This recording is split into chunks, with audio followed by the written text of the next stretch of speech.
I know Bernie Sanders said that, quote, the American people are sick and tired of hearing about your damn emails. But there are a lot of people who are not. Well, including FBI officials looking into whether national security was compromised because of this server. And this is something else that is very confusing to me. With all your experience, why wouldn't you anticipate that over the course of 4 years, handling very sensitive diplomatic negotiations, overseeing military interventions and surveillance, why wouldn't you anticipate that something classified, whether about North Korea or Iran or drones or an informant for the CIA, that it wouldn't be emailed to you? And why wouldn't you consider that having it on your personal account with some server in Colorado might be a potential risk? well, first of all, nothing, and I will underscore, nothing that I was sent or that I sent was marked classified.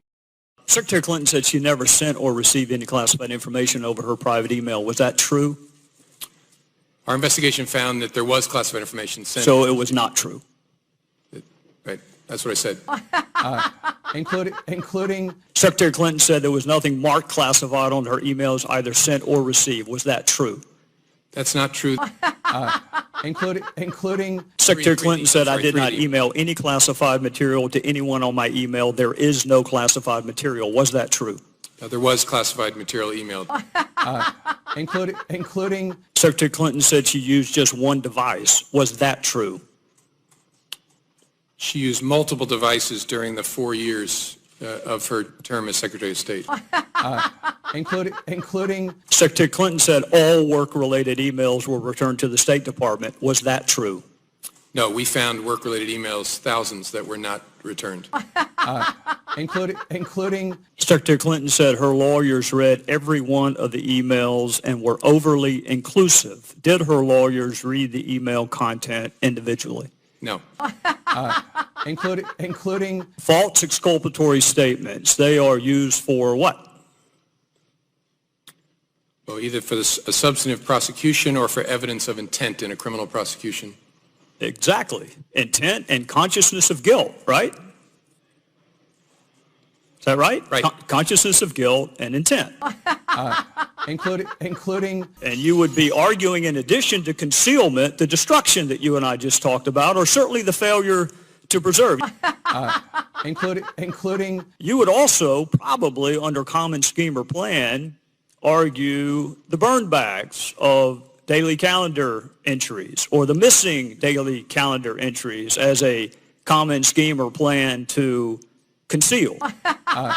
including 2 days ago, Director, you said a reasonable person in her position should have known a private email was no place to send and receive classified information. You're right. An average person does know not to do that. This is no average person. This is a former First Lady, a former United States Senator, and a former Secretary of State that the President now contends is the most competent, qualified person to be president since Jefferson.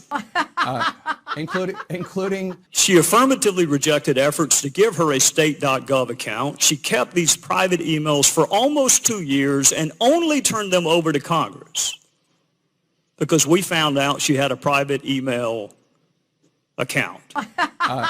including So you have a rogue email system set up before she took the oath of office, thousands of what we now know to be classified emails, some of which were classified at the time. One of her more frequent email comrades was in fact hacked, and you don't know whether or not she was. And this scheme took place over a long period of time and resulted in the destruction of public records, and yet you say there is insufficient evidence of intent. including You say she was extremely careless, but not intentionally so. including You and I both know intent is really difficult to prove. Very rarely do defendants announce, on this date, I intend to break this criminal code section. Just to put everyone on notice, I am going to break the law on this date. It never happens that way. You have to do it with circumstantial evidence. Or if you're Congress and you realize how difficult it is to prove specific intent, you will formulate a statute that allows for gross negligence. including My time is out, but this is really important. You mentioned there's no precedent for criminal prosecution. My fear is there still isn't. There's nothing to keep a future Secretary of State or President from this exact same email scheme or their staff. Including And my real fear is this. It's what the chairman touched upon. This double-track justice system that is rightly or wrongly perceived in this country. That if you are a private in the Army and you email yourself classified information, you will be kicked out. But if you are Hillary Clinton and you seek a promotion to commander-in-chief, you will not be. Including